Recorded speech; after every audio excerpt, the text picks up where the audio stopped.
lo pasamos a otra lengua.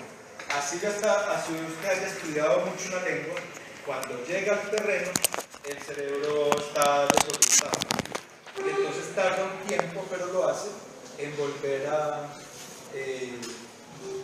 reconstituir el...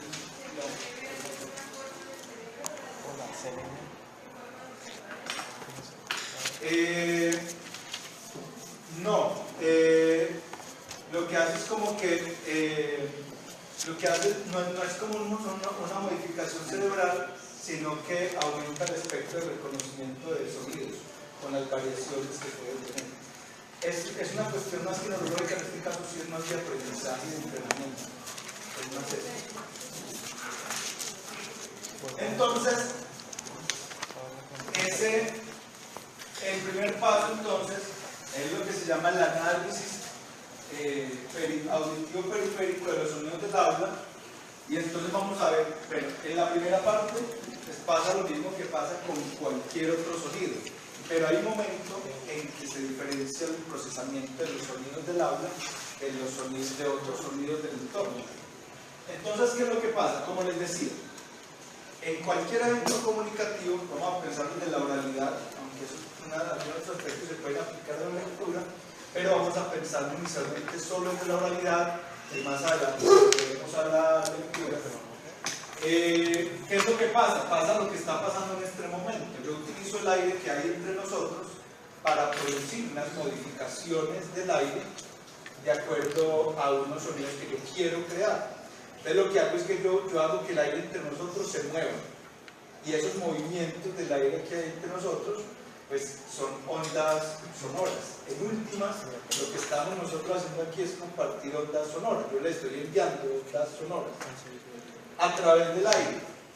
Esas ondas sonoras llegan hasta sus orejas, y de hecho no es gratuita la forma de la oreja. Esta forma de la oreja sirve para captar las ondas que hay alrededor, pero para conducirlas hacia el oído interno también. Entonces estas ondas que yo estoy produciendo llegan acá, y cuando entran por este conducto auditivo externo, incluso se suaviza la fuerza con la que entran las ondas, también para proteger otra estructura que hay aquí. Y este oído interno pues básicamente está cubierto como de unas vellosidades de la cera, que también, además de pues, que buscan proteger del ingreso de objetos al oído, pero también de amortiguar la fuerza con la que llegan las ondas sonoras. Por eso es importante mantener este conducto tal cual. Por eso son muy malos esos dichosos lavados auditivos. Es malísimo, porque es lo que hace sacar toda la cera que hay aquí y deja desprotegido al tímpano, que es la estructura que sigue. Además, porque el tímpano es muy delicado y es un tejido que no se regenera. Entonces, si se daña, se pierde capacidad auditiva y no se puede recuperar. Entonces, la onda entró por aquí y golpea el tímpano. El tímpano es una membrana que, digamos, funciona como la piel de un tambor, ¿cierto? Que ante un contacto mecánico empieza a vibrar.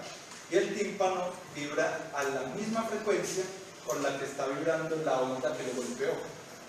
Yo envío las ondas entran a sus oídos por aquí, y cuando golpean el tímpano vibra a las mismas frecuencias que yo les estoy enviando. Y ahí hay una transformación. Eso que era una onda acústica se convierte en un movimiento mecánico, porque si alcanzan a ver, el tímpano está pegado a un sistema de 3 huesecillos que uno llama el martillo, el yunque y el estribo. Martillo y yunque porque cuando el tímpano vibra, este huesito de acá empieza a golpear al otro, que golpea es el martillo, el que recibe los golpes es el yunque, y empieza a golpearlo con la misma frecuencia que recibió el tímpano. Y cuando golpea el yunque está pegado al estribo, que tiene el mismo movimiento a la misma frecuencia. Entonces golpea y al golpear el yunque, el estribo se mueve con la misma frecuencia y el estribo está conectado a la cóclea. ¿Qué pasa en la cóclea cuando se mueve el estribo? Y es que en el fondo, este es como el fondo de la cóclea y allí hay un líquido que se conoce como líquido coclear, y cuando empezamos a moverlo generamos unas ondas, o si tiramos una piedra al agua generamos unas ondas en el líquido. Eso es lo que pasa en la cóclea. Cuando se mueven los huesecillos se generan unas ondas. ¿Y qué es lo que pasa? El fondo de la cóclea está... En el fondo de la cóclea hay una gran cantidad de bacilos, y esos bacilos están conectados a unas células, cada uno. Entonces, si ustedes han observado, por ejemplo, cuando se ha visto un estanque o en el mar, las plantas que están en el fondo, cuando el agua se mueve, las plantas también se mueven con la misma ondulación. Eso mismo pasa aquí. Cuando el líquido coclear se mueve, los bacilos se mueven con la misma ondulación. Y cuando los bacilos se mueven, a través de las células lanzan una descarga eléctrica. Y los bacilos están también programados, digamos, cuando un sonido es grave, se ponen en movimiento los bacilos de adelante, y cuando el sonido es agudo, se ponen en movimiento los bacilos de atrás. Esa descarga eléctrica que hacen las células que están amarradas a los bacilos viajan a través del nervio auditivo, que ahorita vamos a ver a dónde van.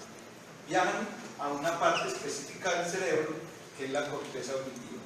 Hasta aquí tenemos la percepción de cualquier sonido, incluyendo los sonidos lingüísticos. Lo específico de los sonidos lingüísticos viene después de este paso, porque sí va a haber un procesamiento diferente. ¿Qué es lo que hace que el cerebro identifique unos sonidos como lingüísticos y otros no? Son las propiedades particulares de las ondas sonoras de los sonidos lingüísticos. Que el cerebro pasó mucho tiempo entrenándose para configurar ese mapa acústico de la lengua y reconoce cuáles son las características acústicas de los sonidos de la lengua en la que está inmerso. Eso es lo que hace. Entonces, cada sonido de la lengua tiene estas propiedades y en cada sonido se configuran de maneras diferentes. Eso es lo que hace que yo pueda distinguir I de E, I, E. Lo que hace que distinga eso es que la articulación produce dos tipos de ondas diferentes y el cerebro capta la diferencia de los hercios, la fuerza, la dilación, para poder establecer qué sonido le están diciendo. Entonces, todas las ondas sonoras tienen estas características que se traducen en los sonidos lingüísticos específicamente, se traducen en estas características que son las que van a diferenciar los sonidos entre sí. Para eso,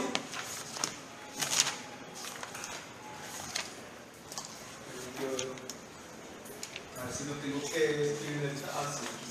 Vamos aquí. Esta es la forma de graficar una onda. Entonces las ondas tienen tres características. Los sonidos, los sonidos lingüísticos, cualquier sonido, pero incluidos los sonidos lingüísticos, yo los puedo analizar de esta manera, como una onda sonora. En realidad los sonidos lingüísticos son ondas complejas, porque cuando yo estoy produciendo un sonido, hay varias vibraciones al tiempo. Están vibrando las cuerdas vocales, la lengua, el paladar, los labios, la cavidad nasal. Entonces hay varias vibraciones al tiempo. Todos los sonidos son producto de varias vibraciones. Entonces es una onda compleja. Cuando yo separo esas ondas, yo tengo una onda simple, que esta es la que me permite explicar a mí las características de los sonidos lingüísticos. ¿Cuáles son las tres características? La primera es la amplitud, que la amplitud es la distancia máxima del punto de reposo al punto máximo de alojamiento. ¿Y la amplitud en qué se traduce? En la fuerza, la intensidad o el volumen del sonido. Entonces, cada sonido lingüístico que yo produzco tiene una amplitud determinada, tiene una intensidad, un volumen o una fuerza específica. La segunda característica es la frecuencia. La frecuencia es el número de ciclos que tiene un sonido por segundo, una onda por segundo. Un ciclo es cada vez que la onda completa el movimiento oscilatorio del punto de reposo, se aleja al máximo, vuelve al punto máximo de alejamiento y vuelve al punto de reposo. Cada vez que vuelve al punto de reposo, eso es un ciclo. Entonces, tantos ciclos como haya de eso en una onda en un segundo, esos son los ciclos por segundo o los hercios de una onda. Esa es la frecuencia. Cada sonido lingüístico que nosotros hacemos tiene también unas frecuencias determinadas. Y por último, la duración. La duración es el tiempo. ¿Cuánto tiempo dura un sonido? En el caso de los sonidos lingüísticos puede ser centésimas o milésimas de segundo que puede durar un sonido. Entonces, ¿en qué se traduce eso en los sonidos? En que para cada sonido lingüístico yo puedo analizar en términos acústicos la intensidad, es decir, el volumen o la fuerza con la que se produce el sonido. El tono, que tiene que ver con la frecuencia, es si el sonido es agudo o grave. Entonces, por ejemplo, si nosotros vamos a observar las frecuencias de las vocales, por eso es que la I es una vocal aguda y la U es una vocal grave, porque las frecuencias de la I son más altas y las de la U son más bajas. Y eso también lo diferencia el cerebro para poder captar si alguien dijo tío, tú, por ejemplo. Pero además de eso, la frecuencia nos da información del timbre. El timbre son las características de las diferentes vibraciones de los sonidos. Eso es lo que me permite a mí saber si un sonido es nasal, si un sonido es oral, si es oclusivo. Todo eso le da unas características al timbre del sonido, que ahorita vamos a ver cómo se articula eso en los sonidos. Por ejemplo, si yo quiero empezar ma, pa, ma, pa, ma, pa, entre otras cosas, además del tono es el timbre, porque ma va a tener una vibración nasal que pa no tiene, y eso lo capta el cerebro. Y por otro lado está la duración. Entonces, todo sonido lingüístico tiene una duración determinada. En español, la duración no es muy importante, pero en otras lenguas sí. Y la diferencia de la duración son milésimas de segundo.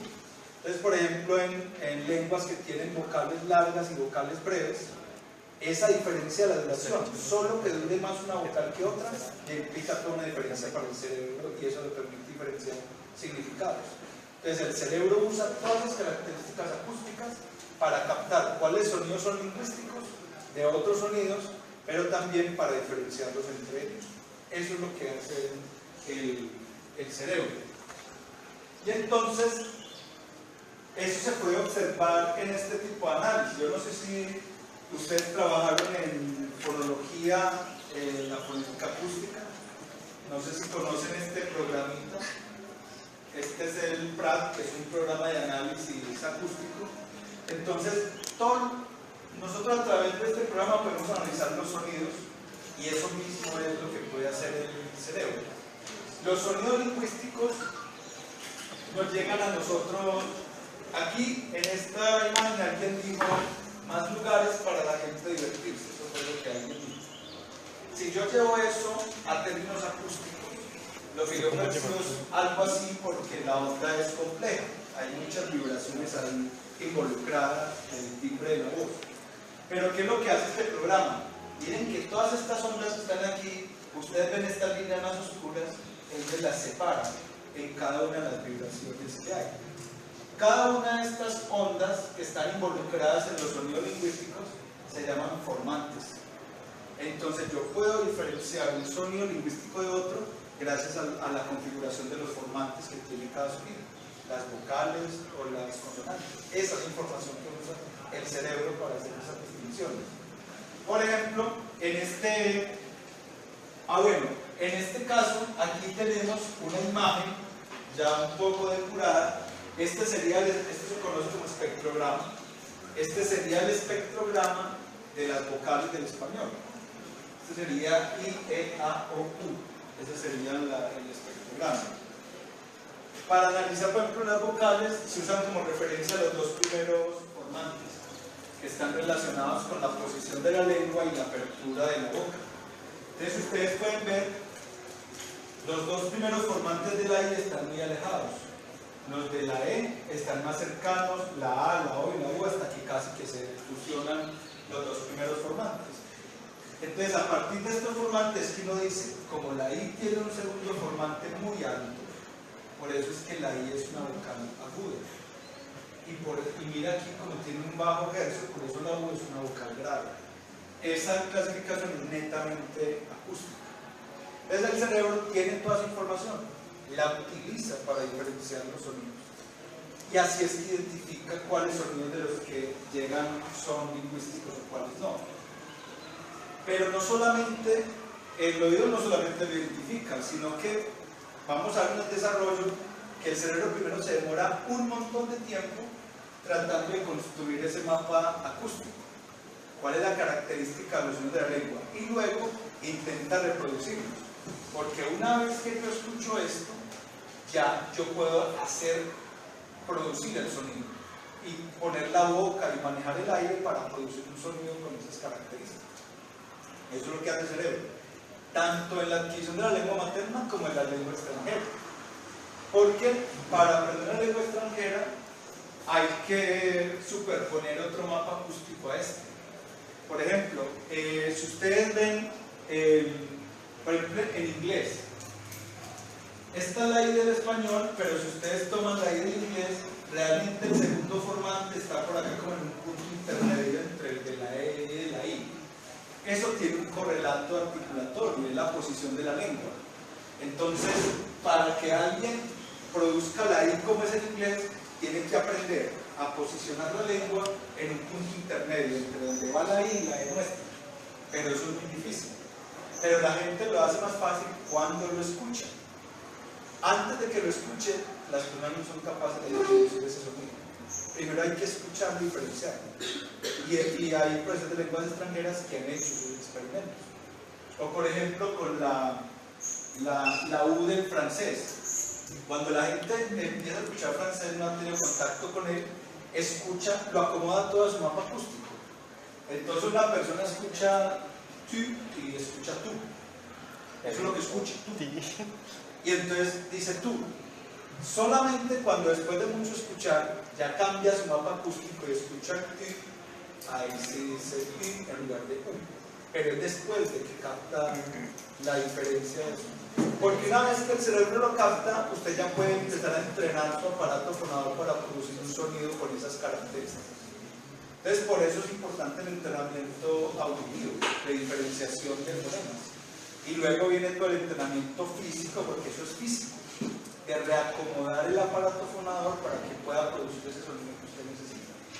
Todo eso lo hace el cerebro tanto en la lengua materna como en las lenguas extranjeras. Lo que pasa es que es más dispendioso para una lengua extranjera, ¿cierto? Porque el cerebro de un bebé hace eso automáticamente. Por eso a un bebé le pueden poner 3, 4 lenguas al tiempo y él para todas va a ser un mapa acústico. Para todas, y no va a haber ninguna interferencia. Ya cuando uno es adulto le cuesta más trabajo colocar ese mapa acústico. Pero no es inamovible, ¿cierto? Es cuestión de entrenamiento. Entonces, esa es la información con la que trabaja el cerebro en primera instancia. Pero el cerebro tiene que convertir esta información en información con significado, con sentido. Pero antes de eso tiene que pasar por unas etapas previas. Entonces aquí les tengo un ejemplo, por ejemplo en el español, cómo hace el cerebro para diferenciar I de E. Porque el cerebro almacena todos los contextos posibles donde aparece el sonido y las características acústicas de ese sonido. Pero tiene un rango, ¿cierto? Estos son como rangos promedios, pero eso tiene unos rangos en que puede variar. De hecho, no sé si los que conocieron Pratt en el curso de fonología, uno en el Pratt puede grabar su propia voz y analizarla acústicamente. Y entonces uno puede hacer un ejercicio, uno puede grabar sus propias vocales, uno puede grabar I, E, A, O, U y analizar las frecuencias. Y entonces a todos les van a dar frecuencias diferentes, pero no se van a alejar mucho estos rangos generales, porque igual todos necesitamos que no haya mucha desviación, porque si no entonces no nos comunicamos. Pero el cerebro se admite cierta desviación. Pero miren que son las diferencias, miren, entre las frecuencias son muy diferentes de la I a la E. Y la diferencia básicamente está en el segundo formante. Miren que siempre son más altas las frecuencias de la I que las de la E. Eso la hace más aguda, eso hace que usted lo diferencie más. Y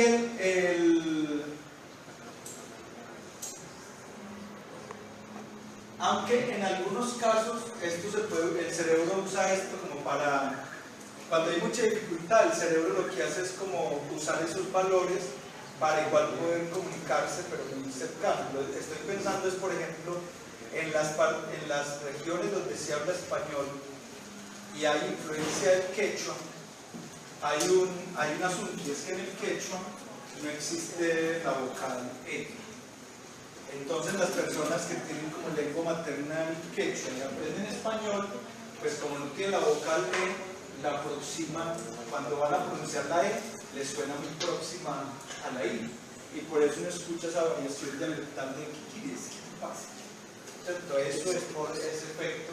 El cerebro lo que hace es que compensa eso y asegura la comunicación jugando con esos límites o esas variables.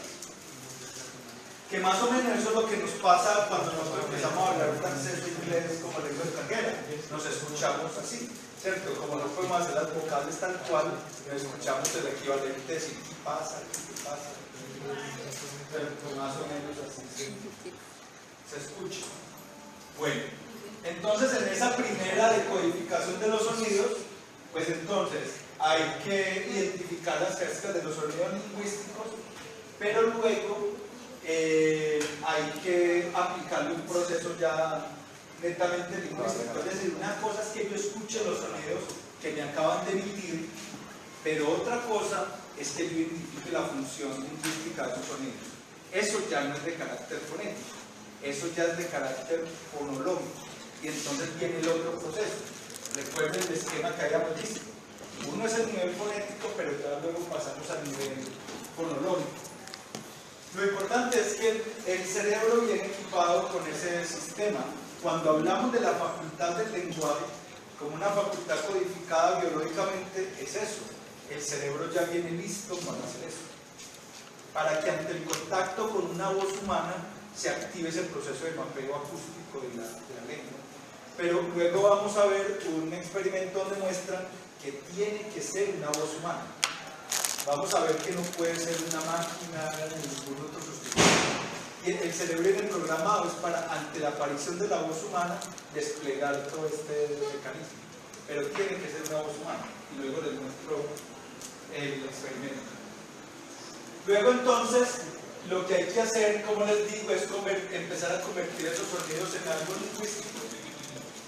Y entonces, el cerebro lo que hace es que primero almacena algunos patrones, como decía, patrones espectrales, son esos patrones que les mostré de la onda acústica. El cerebro los identifica y a partir de ahí va a clasificar cada sonido, es decir, me dijeron ti, ta, te, me, ma, ¿cierto? ¿Cómo hace eso? Pues analizando los patrones espectrales que tienen que ver con la frecuencia fundamental y los formantes. La frecuencia fundamental, recuerden, las clases de fonética es la frecuencia que se produce en las cuerdas vocales, y los formantes son las otras vibraciones que se producen en los articuladores. Eso es como los patrones. Por eso la transición en los formantes. ¿Por qué la dirección? Si ustedes trabajan con Pratt, se dan cuenta, nosotros vimos que nosotros podemos, solamente viendo un espectrograma, yo puedo decir si alguien qué vocal pronunció alguien, solo viendo, sin escuchar. Pero asimismo las consonantes, como muchas consonantes no tienen formantes, yo lo puedo identificar es por la deformación de los formantes de las vocales. Por eso hablan de la dirección de los formantes. Por ejemplo, en el formante, por ejemplo, para las oclusivas, PA o BA, el formante de la vocal baja, pero para las nasales como NA, el formante sube. Todo eso uno lo puede analizar a través de ese programa, pero todo eso que uno analiza, el cerebro lo puede reconocer, sin ayuda de ninguna otra máquina. Entonces, el cerebro toma eso, lo guarda por un momento en la memoria a corto plazo para poder hacer el análisis que necesita y luego pasa esa información al otro lugar que ya vamos a ver. Porque aquí, ¿qué es lo que pasa? Recuerden, el cerebro aquí ya lo que tiene que hacer es diferenciar qué es lo relevante en esa información lingüística que acaba de entrar. Recuerden que la diferencia entre la fonética y la fonología es que la fonética opera con todas las características de un sonido, pero la fonología solamente opera con las características relevantes de los sonidos. Es decir, a la fonética le interesa, por ejemplo, si nosotros tenemos estos dos sonidos, digamos al cerebro le llegan estos dos sonidos son similares. En términos fonéticos, primero analiza todo. Los dos son consonantes, oclusivas, velares, pero esta es sorda y esta es sonora. Esto es lo único realmente que le interesa fonológicamente al cerebro, porque las dos suenan igualito, pero lo que le interesa al cerebro, el cerebro empieza a fijarse en los rasgos acústicos relevantes o los rasgos significativos, ¿cierto? De rasgos acústicos significativos. Y entonces, solamente con esto es que el cerebro sabe si le dijeron casa o gasa. Es lo único. Pero miren que son detalles muy, muy pequeños. Como les digo, para los que el cerebro ha sido entrenado. Entonces, lo que tienen que hacer ahí, bueno, esto fue lo que ya les acabé de decir. Pero entonces, lo siguiente que tiene que hacer el cerebro es diferenciar los fonemas de los alófonos. Porque para la fase de la interpretación del mensaje que uno escucha, lo que importan son los fonemas, no los alófonos. Ustedes saben que la diferencia entre fonemas y alófonos es que los fonemas son sonidos que tienen función distintiva, es decir, que afectan el significado de las palabras. Por eso el cerebro tiene que aislar en los fonemas y trabaja con los fonemas, no trabaja con los alófonos. ¿Eso cómo se explica en términos reales? En términos reales, que usted puede escuchar, por ejemplo, alguien puede decir las casas, la casa o la casa, y usted escucha la misma palabra. ¿Por qué? Porque el cerebro sabe que esas variaciones son de alófonos, que esa variación no me va a afectar el significado. Pero si usted dice pasa o taza, el cerebro sí trabaja con esa diferencia, porque esa sí es importante para el significado. Entonces, para el análisis lingüístico ya el cerebro extrae lo que se llaman los rasgos significativos. Pero hay una cosa importante, y hay algo que ayuda a que el cerebro identifique cuáles sonidos son fonemas y cuáles son alófonos, y es también cómo están organizados en la secuencia de la sílaba. Porque hay sonidos que solamente se pueden combinar de determinada manera. Entonces el cerebro también utiliza la combinación de los sonidos para reconocer cuáles sonidos ahí son importantes y cuáles no. Por ejemplo, no sé si ustedes recuerdan, si yo digo el barco, yo estoy pronunciando este sonido, pero si digo ese barco, yo estoy pronunciando este sonido del barco. El barco, ese barco. Estos no son fonemas, ¿cierto? Y el cerebro ya lo sabe. Pero porque ayuda en la distribución de la sílaba. Porque efectivamente este sonido nunca va a aparecer entre dos vocales y este sí. Todos estos aspectos los tiene incorporados en el cerebro para identificar Todo eso lo pone al servicio de identificar el significado de una palabra. Pero hasta aquí no hemos hablado de significado. Hasta aquí el cerebro simplemente reconoció que una cadena de sonidos era lingüística y que en esa cadena de sonidos lingüísticos hay unas unidades determinadas y que están organizadas en cierto orden. Hasta ahí vamos nomás, hasta ahí. Es la primera parte de lo que hace el cerebro. Cuando las organiza ya en sílabas, combina las sílabas, pues el cerebro luego tiene que hacer la segmentación lingüística, que eso es lo importante que viene a continuación. Entonces, ¿cuál es el trayecto que hacen los sonidos? Por aquí está el oído. Entonces, todos los sonidos que nosotros captamos, además que cuando está aplicando el oído también es una cosa impresionante el oído, porque no solamente todo lo que hace con los sonidos lingüísticos, sino por ejemplo que uno puede escuchar una orquesta entera y diferenciar el sonido de cada instrumento. Es una cosa asombrosa. Pero en este caso, todos los sonidos que llegan al oído van a la corteza auditiva. Allá es donde manda, después de que los vacilos de la cóclea mandan la señal eléctrica, todas esas señales a través del nervio auditivo van a esta zona, que es la corteza auditiva. La corteza auditiva está compuesta por unas áreas, luego vamos a volver a eso con un texto que vamos a trabajar sobre la producción. Hay una propuesta de mapa del cerebro por áreas, propuesta por Brodmann, y luego vamos a volver sobre esas áreas, pero la corteza auditiva compone las áreas 41 y 42, pero hasta aquí, hasta la corteza auditiva, vamos como en el punto en que acabamos de explicar, es decir, hay unos sonidos que tienen unas características especiales, y esos se identifican, y esos sonidos, como le indica aquí la gráfica, se envía a un área que se conoce como el giro angular. El giro angular es el área que sirve para analizar toda la información lingüística que llegue. Ahí se dirige toda la información lingüística, sea auditiva, visual o táctil, pero toda tiene que llegar ahí. Es decir, si la información es auditiva, llega por aquí, cuando estamos escuchando algo. Pero por ejemplo en la lengua de señas o cuando estamos leyendo, la información llega por aquí, pero igual tiene que ser conducida al giro angular. O puede llegar por la vía táctil, como la lengua de los sordociegos, que es táctil. Igual también, como es información lingüística, el primer destino que tiene es el giro angular. Ese es el punto de cruce para analizar toda la información lingüística, se dirige ahí. Y ahí se reconoce como lingüística. Pero hasta aquí simplemente el cerebro sabe que tiene información lingüística. ¿Qué características tiene lingüísticas? Todavía no lo sabe. Por eso es que el cerebro tiene que preguntar el área de Wernicke, que esa sí es la que sabe de lingüística.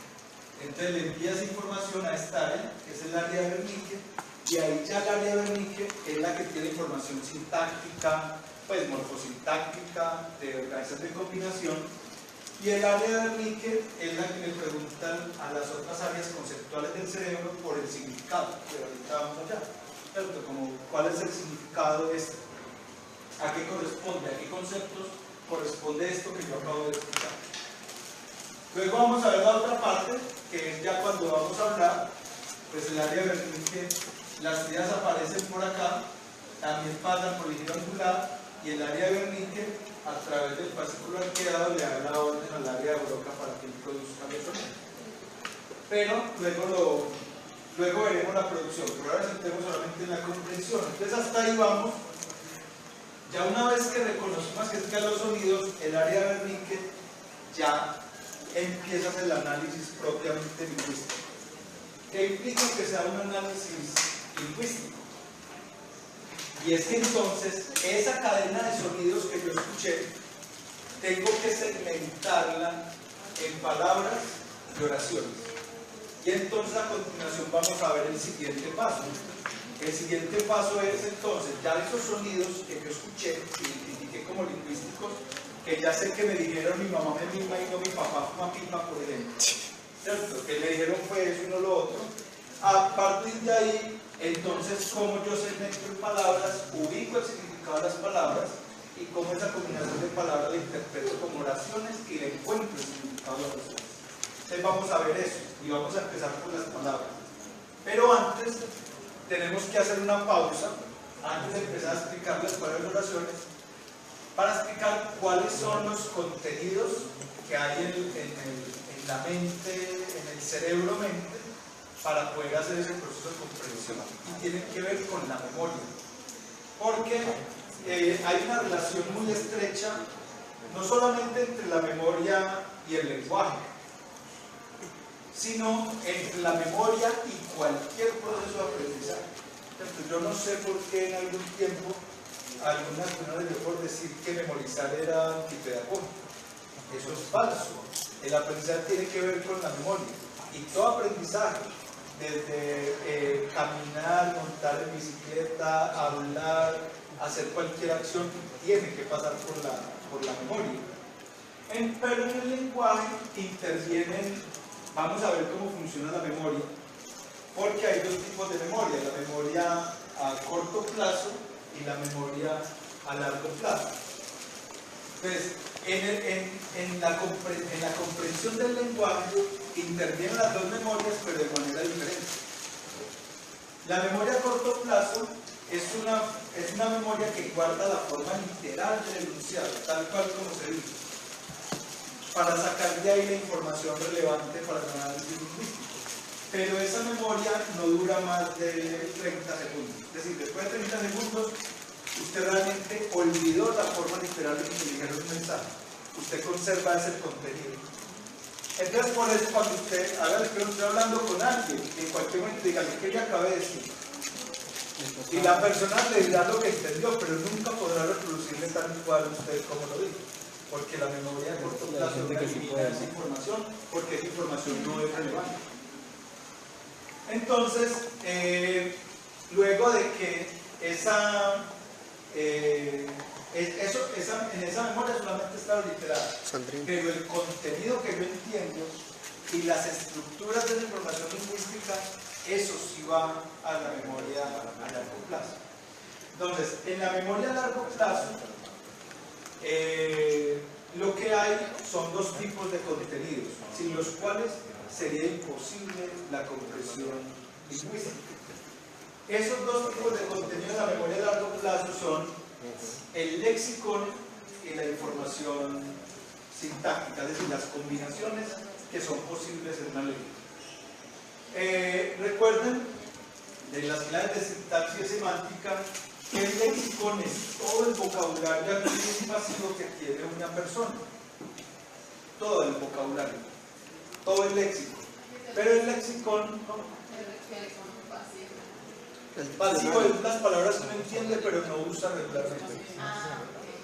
El léxico activo es el que uno usa mucho para comunicarse, pero realmente no tiene mucho léxico pasivo. Por ejemplo, yo entiendo que es inefable, pero yo nunca utilizo inefable en mi vida cotidiana. Entonces hace parte de mi léxico pasivo, no del activo.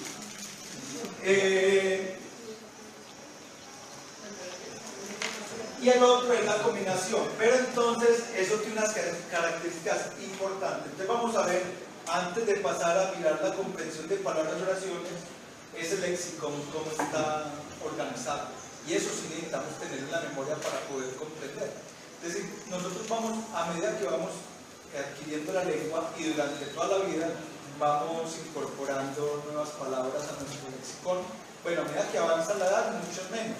Pero en los primeros años, eso pasa, llega un momento en que pueden ser hasta 50 palabras por día. Pero luego ya se estabiliza el lexicón, pero ¿qué es lo importante del lexicón? Es que en algún lugar de nuestra mente cerebro, aunque no sabemos realmente cómo está organizada esa información, el cerebro guarda para cada palabra una información de este tipo. Es decir, cada palabra que yo conozco de la lengua española, en este caso por hablar de nuestra lengua materna, tiene la forma de la palabra, el significado léxico de la palabra, es decir, qué significa encontrar.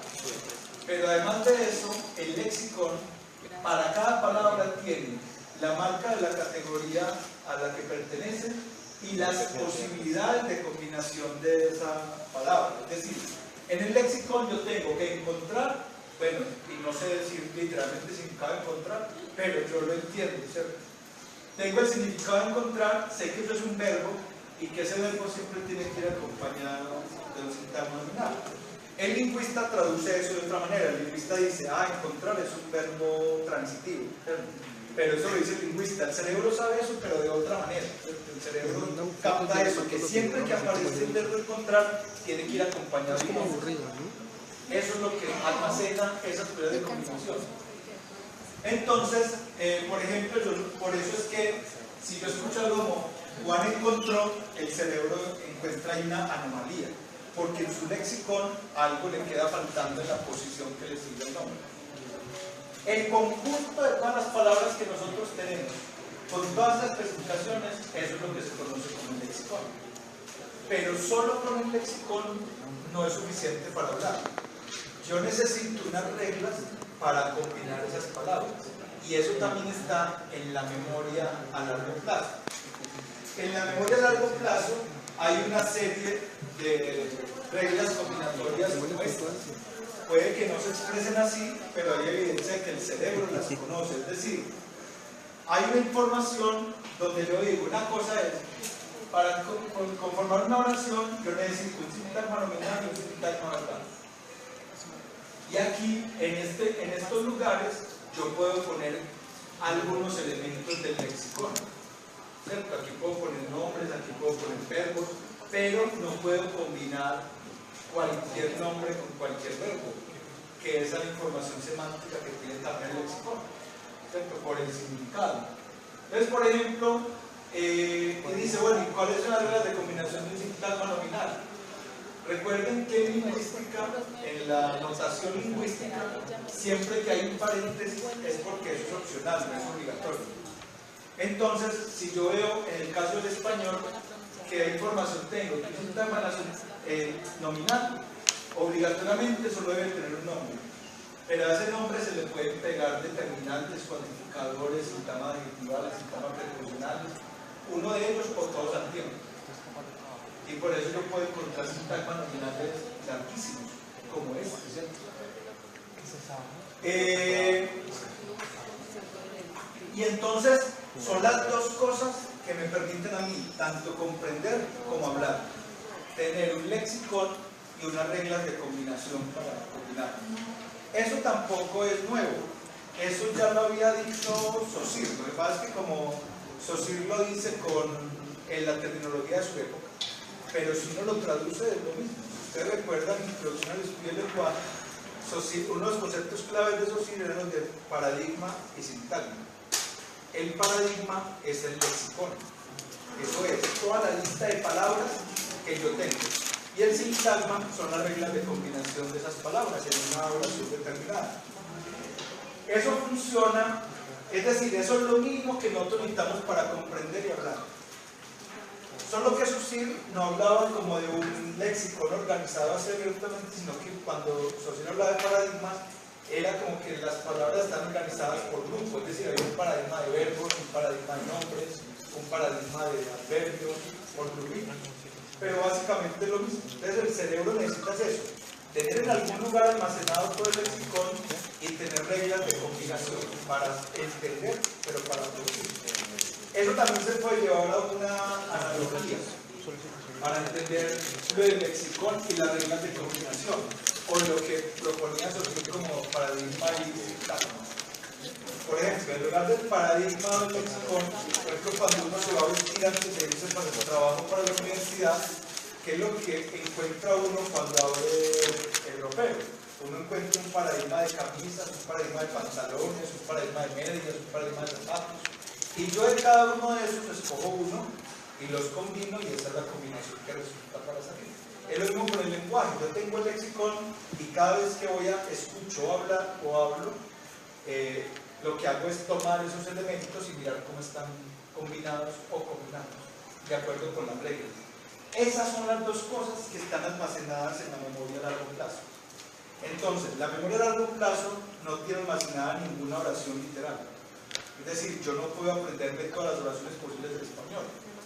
Yo lo que tengo es las palabras del español y de qué maneras pueden combinarse. Y de acuerdo a la combinación, yo establezco el significado.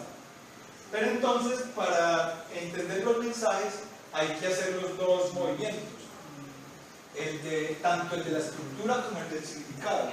Es por eso que recuerden que en sintaxis una oración puede ser agramatical, por la estructura o por el contenido. Porque, digamos, en estos casos son oraciones gramaticales: Pedro es médico, mis amigos compraron una casa hace 6 años, los árboles fueron talados, etc. Pero digo, el jarrón de esta mañana de María rompió, hijo. Inicialmente yo no entiendo nada. Y no entiendo nada inicialmente, solamente cuando me detengo a ver qué están queriendo decir ahí, pues lo puedo medio imaginar.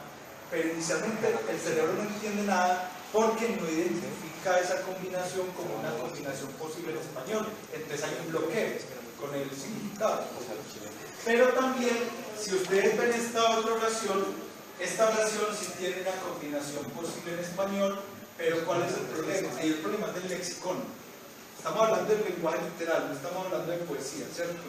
El problema es el lexicón. Si yo voy a mi lexicón, porque como el significado tiene que ver con el conocimiento que yo tengo del mundo, el conocimiento que tenemos de nuestro mundo es que las nubes no son verdes, ni se oxidan, ni tienen ninguna intención, ni van por la carretera. Entonces, eso también está en el lexicón. El lexicón me dice, según el significado de esta palabra, los nombres pueden combinarse con verbos, pero no cualquier nombre se puede combinar con cualquier verbo, porque el significado no lo permite. O sea, hay cosas que vuelan y otras que no. Hay cosas que caminan y otras que no. Entonces, por cualquiera de los dos lados se bloquea el reconocimiento de la oración. Entonces, esos son los dos elementos que se utilizan tanto para comprender las palabras como para entender la oración. Entonces, para la comprensión de palabras, hay como dos modelos, pero vamos a ver que realmente se pueden juntar en uno, porque básicamente, ¿cuál es el primer movimiento que hay que hacer? Después del que les dije ahorita, identificar los sonidos, la cadena de sonido lingüístico, es segmentar ese estímulo fonético o el gráfico, pues en el caso de la lectura. Pero entonces esos sonidos tienen que correlacionarlos con el léxico mental.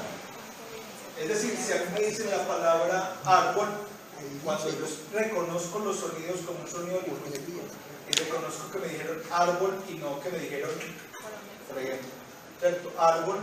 Entonces, cuando reconozco los sonidos, tienen el reconocimiento de la palabra. Esos sonidos, ¿a qué corresponden en el léxico mental? Y ahí participa todo el sistema cognitivo del cerebro, porque el significado también es una cosa de conocimiento del mundo, de conceptualización del mundo. Entonces, la pregunta es, ¿cómo es que se hace en la comprensión? ¿Cómo se llega a relacionar un estímulo fonético con un elemento del léxico mental? Entonces, a pesar de lo rápido que parece, eso es un proceso, eso no es automático. Bueno, entre otras cosas, es rápido porque también todas las actividades que nosotros entrenamos mucho se automatizan y se vuelven inconscientes. Y eso ya dura milésimas de segundo, pero toma tiempo entrenar eso.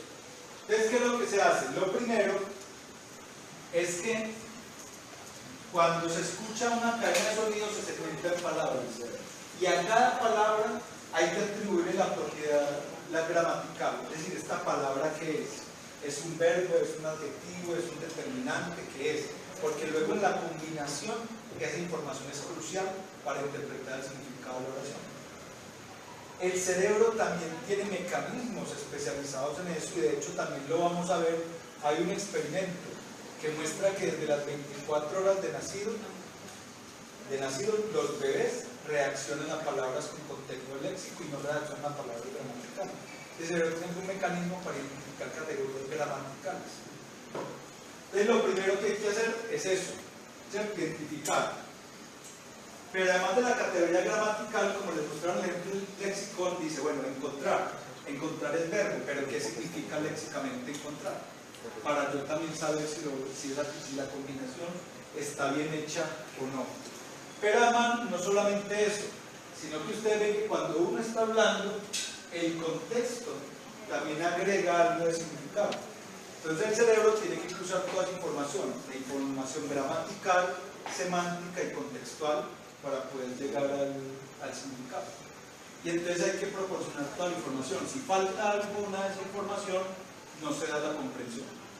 Es decir, si falta información contextual, usted no entiende nada, pero si falta información gramatical, tampoco. Pues mucho menos. Entonces, por ejemplo, cuando pensamos una palabra, por ejemplo, como lince, si no tenemos Pedro cazó un lince, yo puedo aislar esta palabra y sé que es un nombre y que corresponde a un animal con unas características específicas de actividad.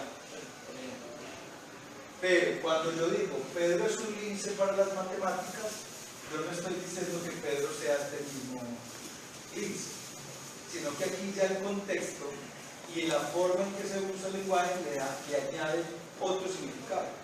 Para yo entenderlo, no basta con que sepa la categoría y el significado semántico de la palabra, sino que tengo que reconocer en ese contexto qué significado se le adiciona. A eso es que debe llegar, pero entonces el primer paso es descifrar las palabras cuando las escuchamos. Y ese desciframiento se puede hacer más o menos rápido o de manera más o menos eficaz dependiendo de unos factores. Para mirar esos factores vamos a hacer un ejercicio corto. Necesitamos 2 voluntarios. No es para nada raro, simplemente para leer unas palabras. Bueno, ustedes 2, vengan por acá, por favor. ¿No se puede con 3? También 3, 4.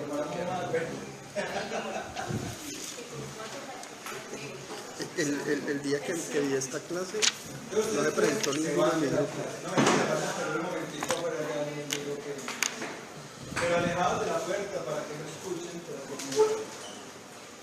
Bueno, lo que vamos a hacer es que a ellos, uno por uno, les vamos a presentar un listado de palabras y ellos van a tener que leerlas lo más rápido que puedan. Ustedes lo que tienen que hacer todos es fijarse muy atentamente dónde es que más se demoran, en cuál palabras en las que más se demoran para leerlas, o dónde es que trastabillan o las leen mal. Por favor hagan eso y luego miramos. Entonces estén bien atentos. Bueno, pase uno. Criticar es mi mejor talento. Sí, criticar es mi profesión. Bueno, entonces lo que vamos a hacer es que le vamos a dar un listado de palabras. Y usted las va a tener que leer lo más rápido que pueda, pero así sin pensar. Lo más rápido, porque el que piensa pierde y se demora. Entonces ustedes a leerla. Bueno, la primera no cuenta. Pero bueno, entonces ya vamos a empezar ya.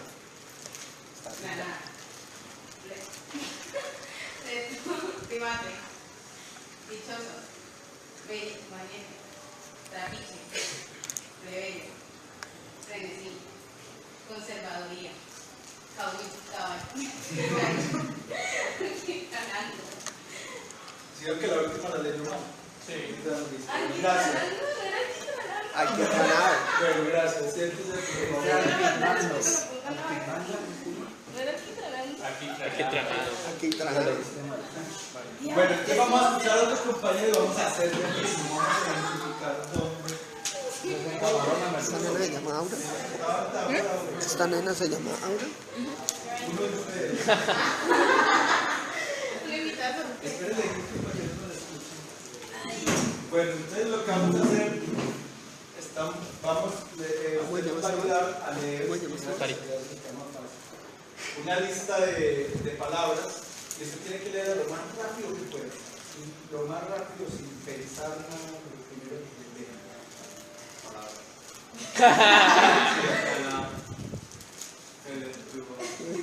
Clima. Dichosos. Valiente. Rápido. Deber. Denencido. Conservaduría. Entonces, actual. Anticanado. Hicieron que la última se demoró, la leyó bien, pero se demoró. Bueno, gracias. Siento ahorita ya vamos a mirar. ¿Pero vale? No porque está bien. No me el quitrana.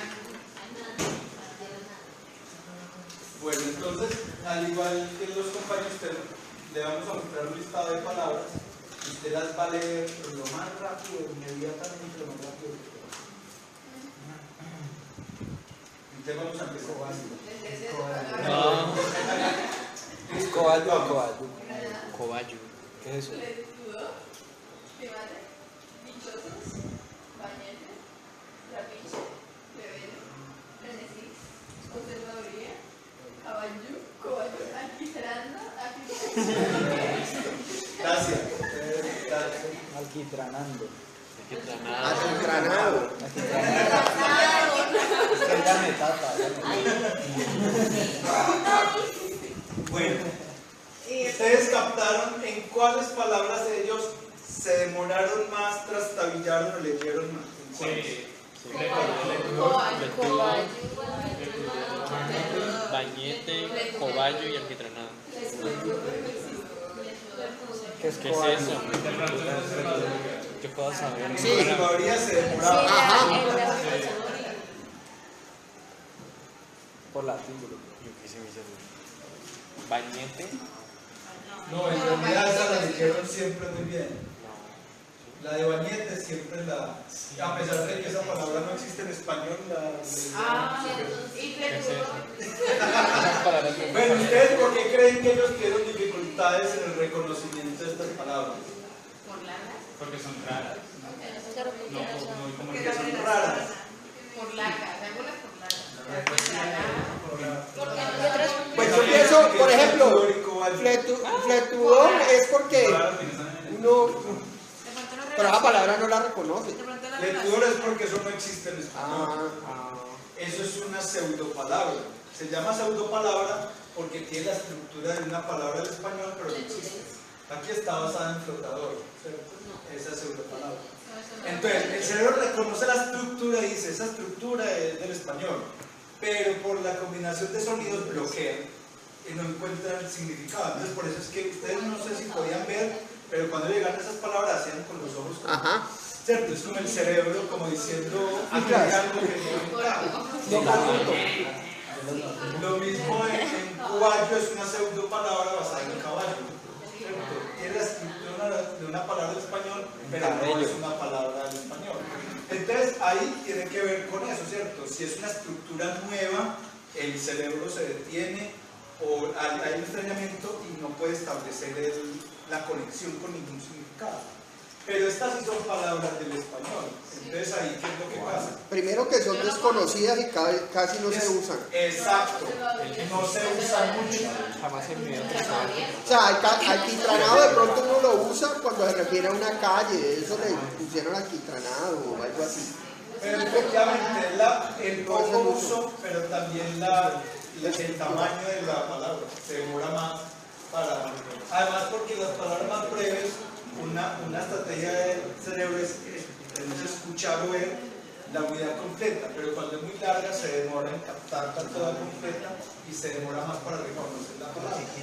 Entonces, eso es lo que pasa. Cuando nosotros estamos hablando para reconocer palabras, todos esos factores que ustedes acaban de identificar aquí influyen en que se reconozca o no de manera eficaz una palabra.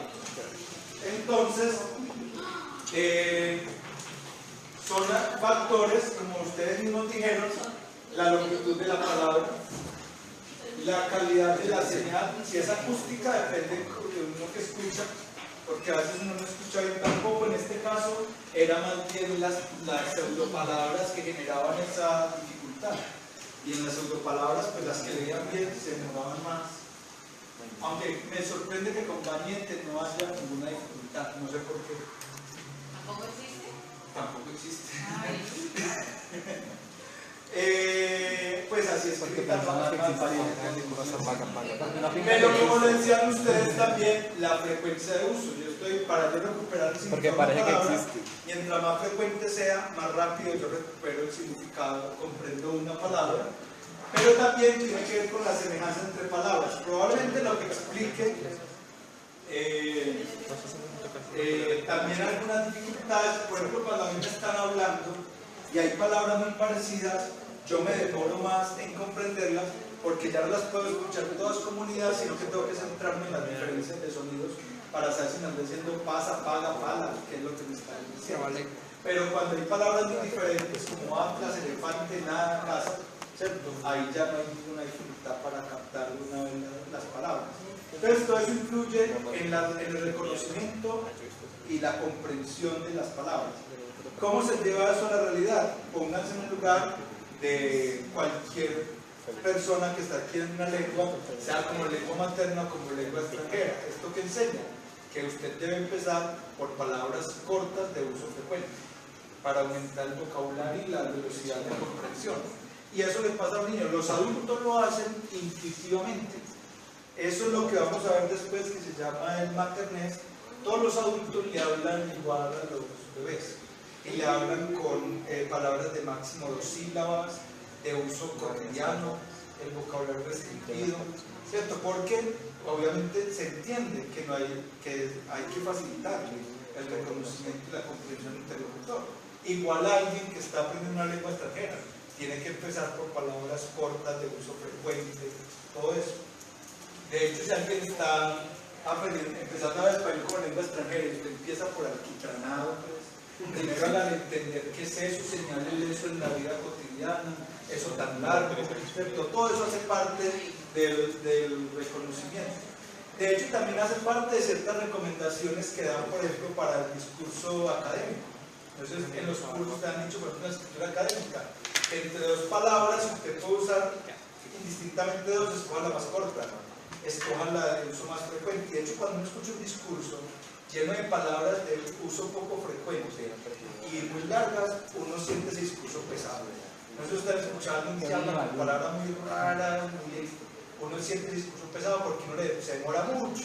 Pero entonces en esas palabras, yo le digo eso como palabras ruidosas, porque es una palabra rara uno. Y mientras uno está por allá buscando el significado de eso, ya van son como 10 oraciones, y cuando vuelve uno ya se perdió el hilo y ya no saben qué va. Y eso pasa muchas veces en el discurso cotidiano. Entonces, esos factores influyen, pero además también el contexto. Por ejemplo, como vamos a ver cómo el cerebro va lanzando inferencias, si yo digo encendí la, después de ahí un objeto masculino que se pueda encender, eso está muy restringido. Pero si yo digo me tropecé con, ahí los candidatos ya son muchos, indefinidos. Entonces es más veloz, según el contexto hay palabras que se reconocen de primera más fácil. De hecho, el cerebro avanza. De hecho, cuando digo encendí la, por el contexto de lo que están diciendo y la frase, el cerebro completa inmediatamente la palabra y ya le está buscando todo, antes de que el otro lo diga. La clave de que el cerebro hace eso antes de que el otro lo diga está que muchas veces el cerebro se engaña. Uno está escuchando a alguien y uno, pues el cerebro de uno completa la cosa, por la persona dice otra cosa diferente. Entonces uno mismo salta y dice, pensé que ibas a decir otra cosa. Pero eso demuestra que el cerebro pone las palabras antes de que los las diga. O sea, son inferencias que hace el cerebro basado en el contexto, en la frecuencia de luz, etc. Y entonces hay dos modelos de cómo el cerebro hace eso. El primero es el modelo serial, que es este modelo inferencial, que es el mismo modelo con el que funciona el buscador de Google, por ejemplo. Si yo estoy hablando en un contexto, digamos, si estamos hablando de lo que está pasando en estos días en el Congreso, las reformas, y alguien dice, no, es que la cons, no que esperaría que siguiera ahí. Institución, ¿cierto? En ese contexto, claro, pero yo, en ese contexto a mí no va a decir, no, es que el Congreso de reunión, entonces parece que van a reformar la Constitución, ¿cierto? El cerebro no hace esa diferencia. Entonces el modelo serial es que justo cuando ya va aquí en el contexto, el cerebro está completando los candidatos que pueden ir aquí, ¿cierto? Otra cosa es que aquí empieza el cons, ¿cierto? El cerebro activa los candidatos de acuerdo con el contexto. Es lo mismo que hace Google. Google, cuando usted empieza a ponerle un elemento, él, según el uso de frecuencia y la combinación más frecuente, él le va adelantando cuáles son las opciones que puede ir ahí. Y acierta mucho, porque uno se sorprende, ya va a buscar cosas larguísimas y mete las dos primeras palabras y ya está la búsqueda completa. Es más o menos el mismo modelo y el cerebro se adelanta. Entonces el cerebro, de acuerdo al contexto y a estos datos, identifica cuáles son los candidatos más óptimos para aparecer en ese contexto y se adelanta. Y eso es lo que hace que también el procesamiento sea muy veloz. De hecho, hay una teoría que analiza el lenguaje de esa manera que llaman la teoría de la optimidad. Y no solamente cuando yo lo voy a comprender, sino cuando voy a hablar. Cuando yo voy a hablar, puedo decir lo mismo de varias maneras, pero según las reglas gramaticales, según el contexto, según lo que yo quiero, hay un candidato